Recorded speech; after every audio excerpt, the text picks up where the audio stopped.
¿Cuáles son, entonces, los mecanismos involucrados en la regulación de la filtración glomerular y en el flujo sanguíneo renal?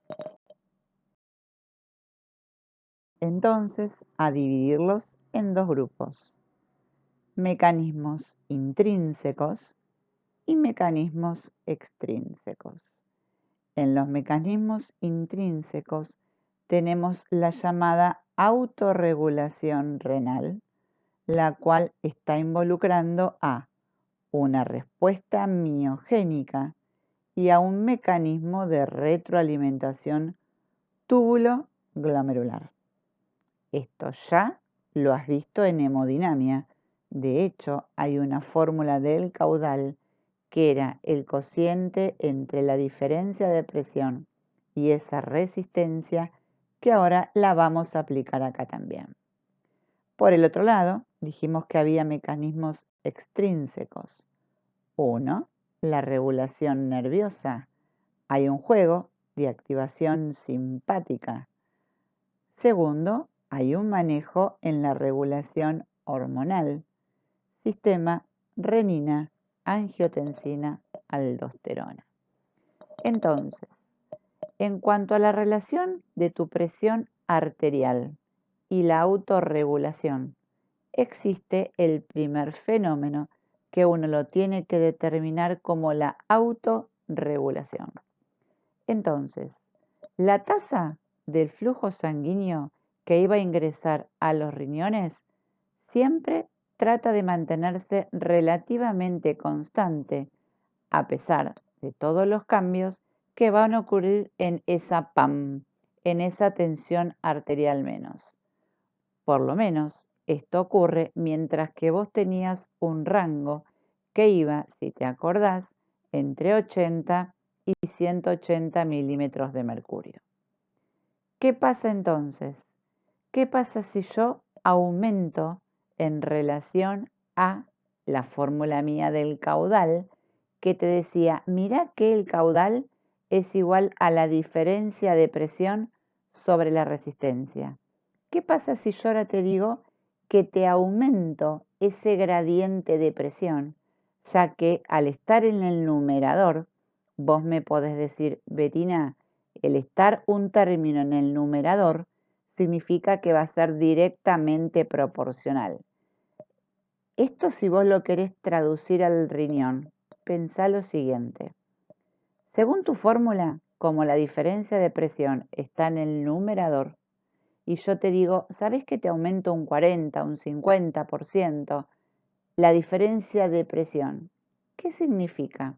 ¿Que entonces el caudal a nivel renal va a tener que aumentar en la misma proporción? No. ¿Por qué? Porque en realidad va a aumentar un pequeño porcentaje. ¿Por qué? Porque justamente lo que va a existir es que va a haber una regulación a nivel de esa resistencia renal. ¿Qué significa esto? Que la resistencia en tu riñón no va a permanecer en forma constante cuando la diferencia de presión arterial se incremente. Lo cierto es que tu resistencia sí va a aumentar automáticamente. ¿Qué va a ocurrir? Las arteriolas renales se van a contraer, se va a vasocontraer cuando la presión arterial sube.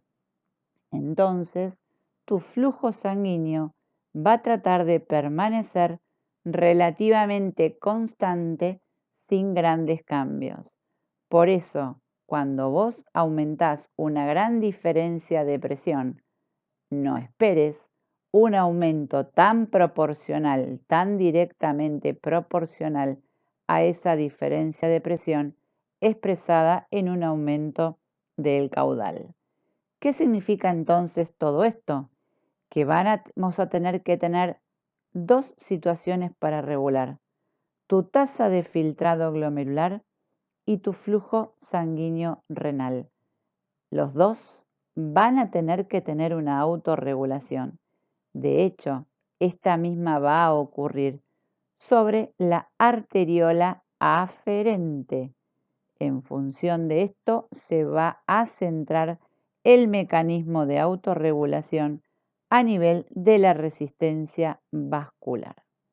Entonces, los cambios que si bien se van a provocar en forma importante hemodinámicamente en el sistema arterial sistémico, no van a tener tal repercusión a nivel de la hemodinamia renal. ¿Qué significa? Tu presión neta de filtrado va a tratar de permanecer constante. Entonces, ¿cómo es que ocurre esto? Y vos vas a tener dos mecanismos de acción intrarrenal. El primero, el que recién dijimos, la respuesta miogénica o el mecanismo miogénico. Y el segundo es la retroalimentación túbulo-glomerular. Entonces, ese mecanismo miogénico va a ser similar, muy parecido al que vos viste en el resto de los lechos vasculares. También van a poseer autorregulación. Igual, tu músculo liso vascular se te va a contraer bien en forma potente, en forma activa. ¿Esto por qué ocurre? Porque hay una respuesta a esa distensión, a ese aumento de distensión. Por lo tanto, va a haber una presión intraarteriolar que va a estar aumentada y que te va a distender la pared del vaso. Entonces, aumentás tu tensión pasiva, por lo cual tu respuesta va a ser que tu músculo liso de la pared vascular se va a contraer. Entonces, va a haber una relación entre el aumento en la tensión de la pared vascular y el incremento que vas a tener en la contracción. Esto es secundario al estiramiento. Y esto lo que te va a permitir es que va a haber una apertura de esos canales de calcio. De esta manera, tu flujo sanguíneo de calcio aumenta hacia el citoplasma de la célula muscular lisa. ¿Qué pasa ahora entonces con esa otra regulación, que era un mecanismo de retroalimentación? Esto es más complejo, esto es más difícil y es lo que fundamentalmente va a regular la tasa de filtrado glomerular. Van a haber cambios en el flujo sanguíneo renal, que obviamente va a ser una consecuencia secundaria. A ver, vamos a intentar de a poco. Si vos no lográs entender esto, volvé para atrás. Yo voy a tener un aumento de la presión arterial. Esta presión arterial va a tender a aumentar la presión en el capilar glomerular tuyo. Aumenta la presión hidrostática en tu capilar glomerular. Por lo tanto, también va a aumentar tu flujo sanguíneo renal. El incremento de esa presión en el capilar glomerular, por ende, te va a aumentar tu tasa de filtrado glomerular. 2 puntos, tengo una consecuencia. Aumenta la velocidad del flujo a través del túbulo contorneado proximal, asa de Henle y mácula densa. Y acá llegamos. Las células de la mácula densa van a detectar, de alguna manera, el aumento de ese flujo que va a pasar cerquita de ellas. ¿Y esto qué te iba a desencadenar? La producción de una sustancia de efecto vasoconstrictor, que está presente en el aparato yuctaglomerular. Esta sustancia vasoconstrictora va a actuar directamente sobre tu músculo liso en las arteriolas que están alrededor, en particular en las arteriolas aferentes. Entonces, ¿qué va a producir esta sustancia? Una vasoconstricción.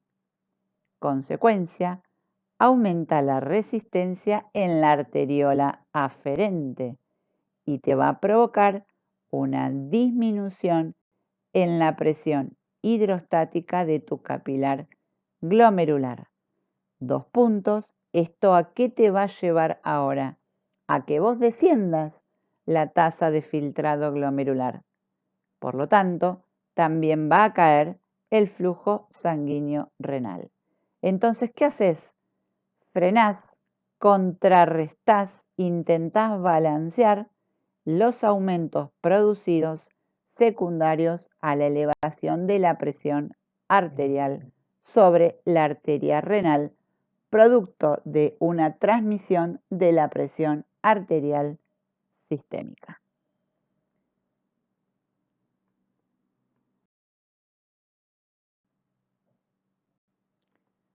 Entonces, vamos ahora a hacer todo un repaso. ¿Qué pasa con esta respuesta miogénica?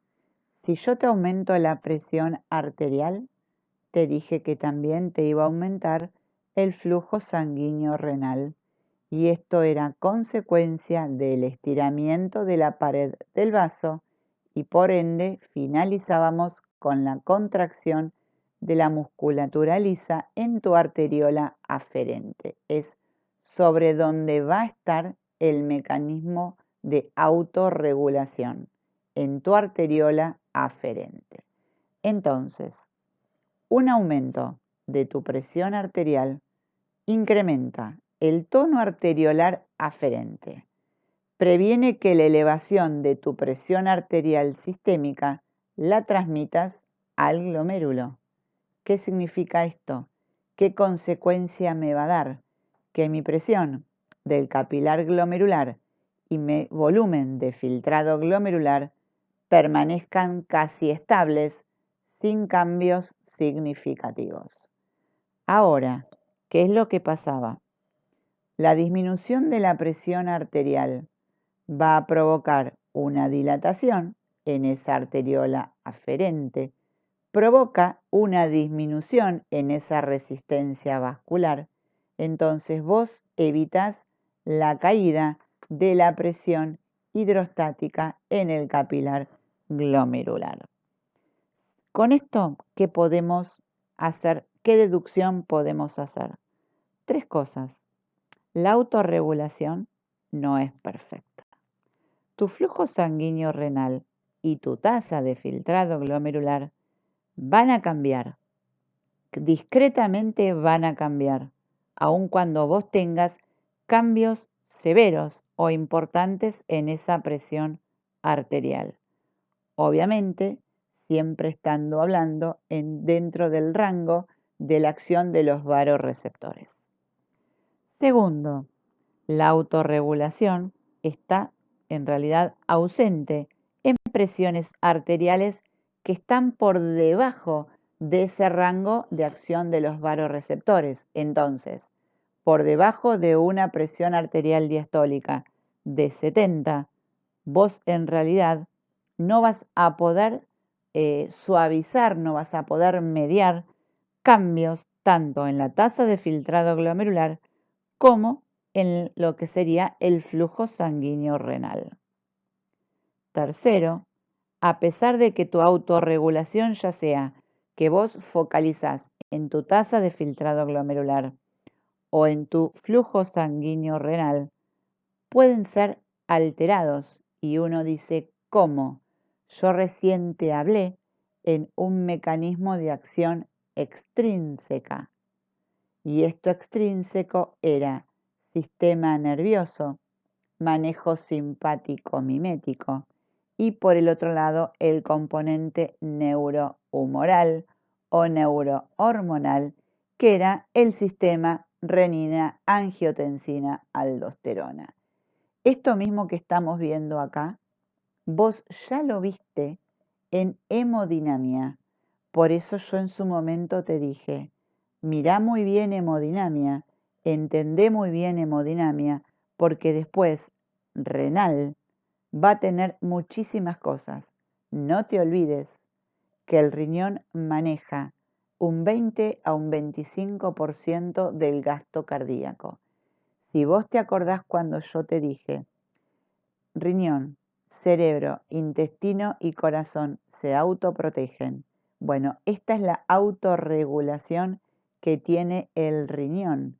Cómo trata de mantener su tasa de filtrado glomerular, su flujo sanguíneo renal para evitar esa hipoxemia e esa hipoxia con la necrosis tisular. O sea, lo que quiere evitar es la necrosis en cualquier sector o segmento de esta nefrona. Si esto perdurara, por ejemplo, en el tiempo, una lesión isquémica, y uno se va por debajo o por encima de esa banda donde actúan los vasoreceptores, y yo tengo una necrosis en el túbulo proximal, en el túbulo contorneado proximal, esto se va a llamar, ya lo vas a aprender el año que viene, como necrosis a nivel tubular proximal. Entonces, si yo lesiono, necroso el túbulo contorneado proximal, vos vas a aprender ahora y lo vas a ver en fisiología renal, segunda parte, que en el túbulo contorneado proximal se reabsorbe arriba del 90% del bicarbonato. Entonces, si yo secundario a mi pérdida de autorregulación, necrosé, lesioné mi túbulo contorneado proximal y yo te digo, mirá que en el túbulo contorneado proximal se reabsorbe el bicarbonato. Entonces vos me tenés que decir, entonces si yo lesiono la zona donde se reabsorbe el bicarbonato no se reabsorbe. Si no se reabsorbe, no puede pasar desde esa luz tubular al capilar peritubular. Si no pasa, ¿qué va a seguir? El trayecto del sistema tubular y te va a aparecer en orina. Entonces, ¿vos qué vas a tener? Falta de bicarbonato en sangre. No lo pude reabsorber. Tampoco lo puedo formar. Ya lo vamos a ver. Entonces voy a tener una acidosis metabólica. ¿Y qué le va a pasar a la orina? Y si yo no lo reabsorbí en el túbulo contorneado proximal, va a aparecer en la orina. Entonces, mi paciente va a tener una orina alcalina. ¿Qué pasa ahora si yo te necroso otro sector? Otro ejemplo, donde hay pérdida de la autorregulación y vos necrosás. Y te digo, mirá si vos necrosás el túbulo contorneado distal. Cuando arrancamos renal, yo te dije que el distal se dividía en dos porciones. La región proximal del distal, la inicial del distal, si le querés poner un sinónimo, y la distal del distal. Entonces, yo te recalqué y te dije, esto míralo, esto aprendelo. Es en ese sector donde está potasio-protón, donde se encuentra la bomba potasio-protón, donde te dije, acá vas a hacer la regulación fina de los niveles de potasio de acuerdo a la potasemia de tu organismo. Y te dije, de acuerdo al nivel que esté marcando el potasio en sangre, que vos lo pedías con un estudio llamado ionograma, donde te iban a dar el informe no solamente del potasio, sino en conjunto también del sodio. Entonces, al entrar en renal, y cuanto más avancemos en el trayecto de renal, más te vas a dar cuenta que va de la mano de hemodinamia. Si acá, que estamos en el primer PowerPoint de renal, estás con muchas dudas, yo te aconsejo que vuelvas a hemodinamia, que vuelvas a cardio, porque todo lo que viene ahora es manejo hemodinámico.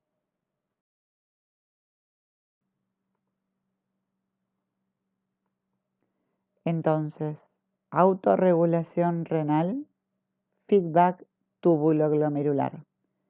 Tu objetivo, bien clarito, mantener tu índice de filtrado glomerular y tu flujo sanguíneo renal a pesar de que existan grandes fluctuaciones en tu presión arterial sistémica.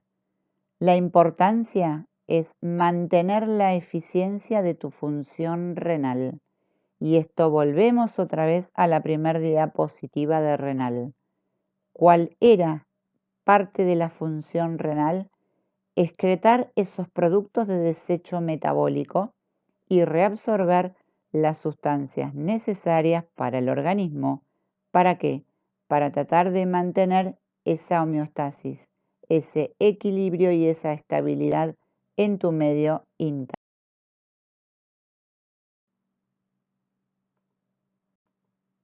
Podemos entonces hacer el repasito que ya habíamos visto de ese aparato yuxtaglomerular. Yo tengo estímulos, tengo efectos inhibitorios. Mi estímulo, mi acción sobre ese aparato yuxtaglomerular. La disminución de la presión en la arteriola aferente. Estímulo adrenérgico, disminución del flujo tubular de sodio. Los inhibidores, el aumento de la presión en la arteriola aferente, el aumento del flujo tubular de sodio y el efecto del sistema renina-angiotensina-aldosterona.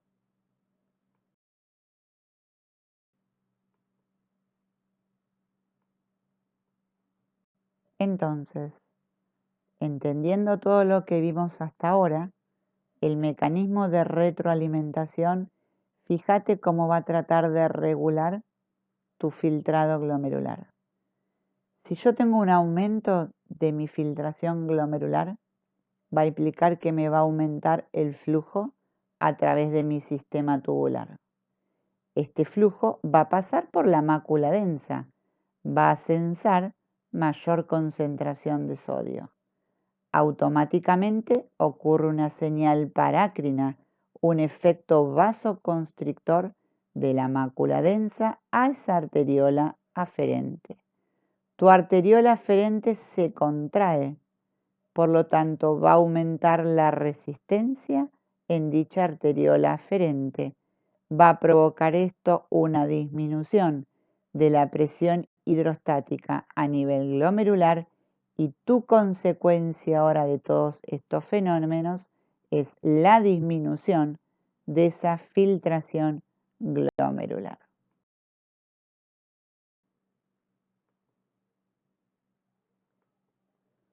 Entonces, la regulación intrínseca o tu autorregulación. Tu objetivo dijimos que era mantener un flujo sanguíneo renal y una velocidad de filtrado glomerular o un volumen de filtrado glomerular constantes.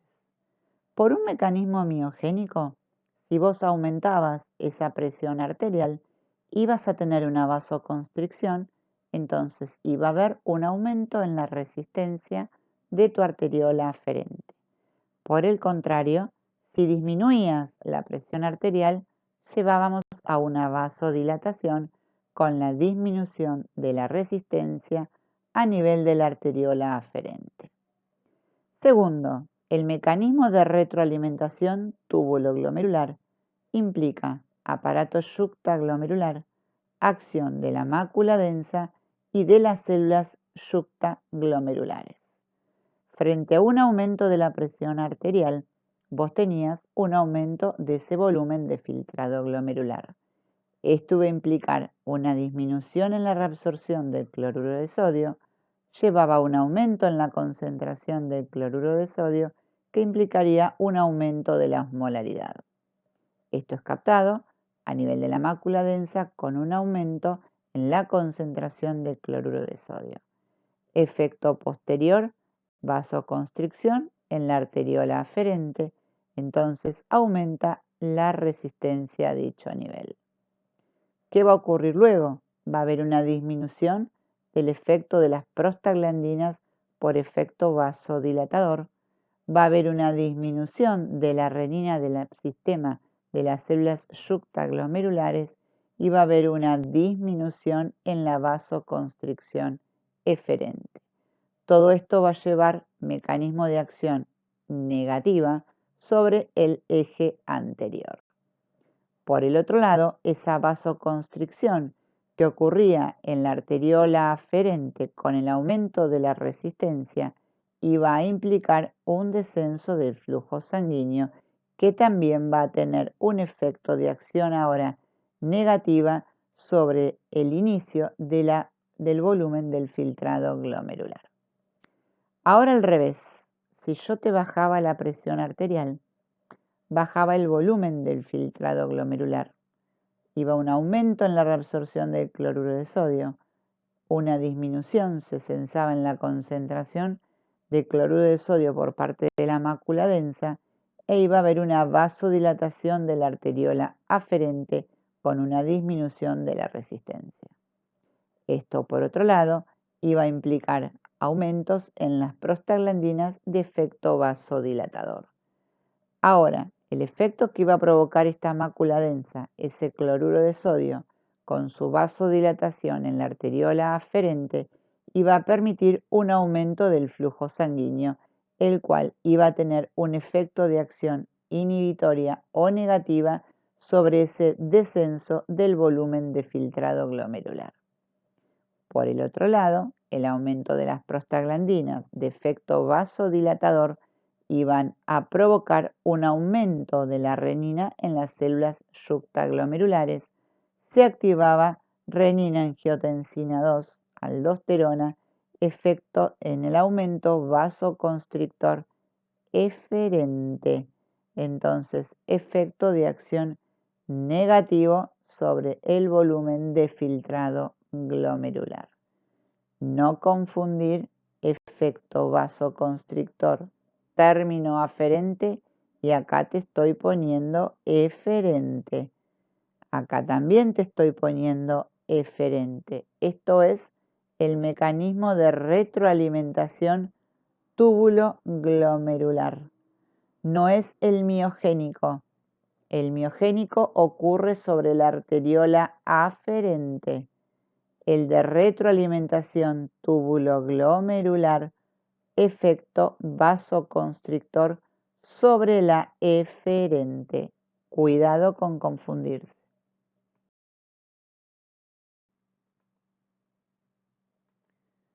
Entonces, ahora continuamos con lo que sería la regulación de tipo extrínseca. Esto que habíamos hablado del sistema simpático y neurohumoral o neurohormonal. Entonces, tu actividad simpática, inervación. Primero y fundamental, células yuctaglomerulares. Se van a encargar de la liberación de renina. Segundo, túbulo contorneado proximal, túbulo contorneado distal, asa ascendente gruesa de Henle, reabsorción de sodio.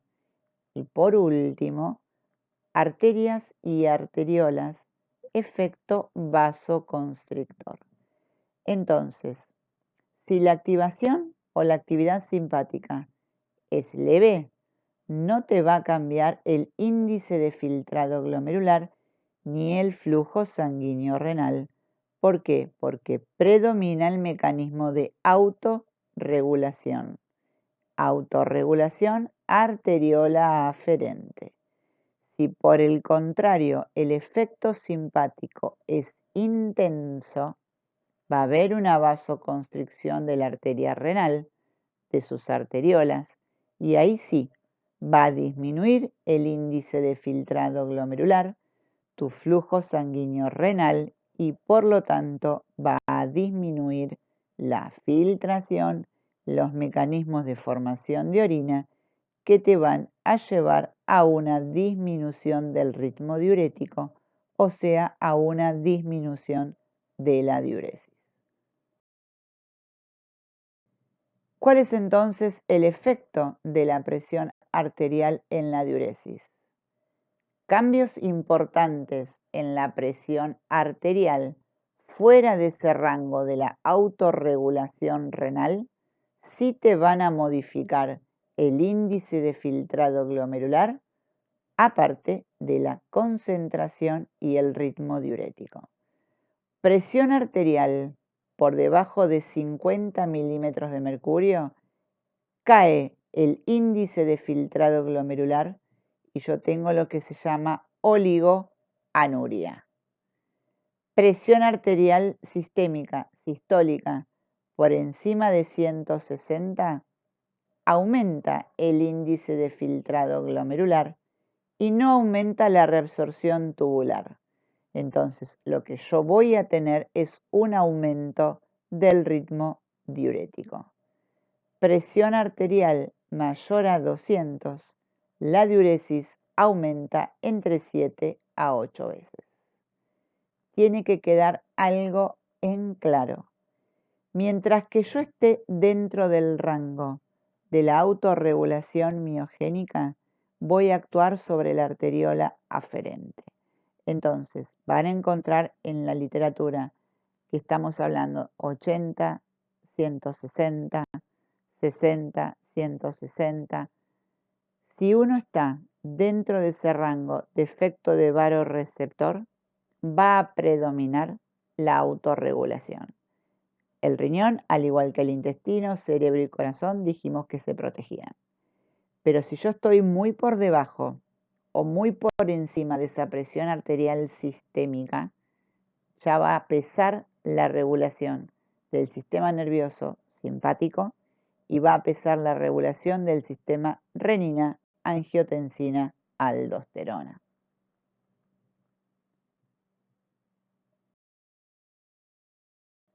Mecanismos entonces extrínsecos, la regulación nerviosa y la regulación hormonal.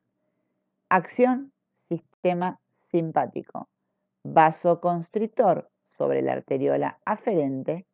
Cierro, pensá que tengo tendencia al cierre de la arteriola aferente, entonces menos sangre va a ingresar por dicha arteriola y llegar al glomérulo. Entonces va a disminuir el volumen del filtrado glomerular y por lo tanto el flujo sanguíneo renal.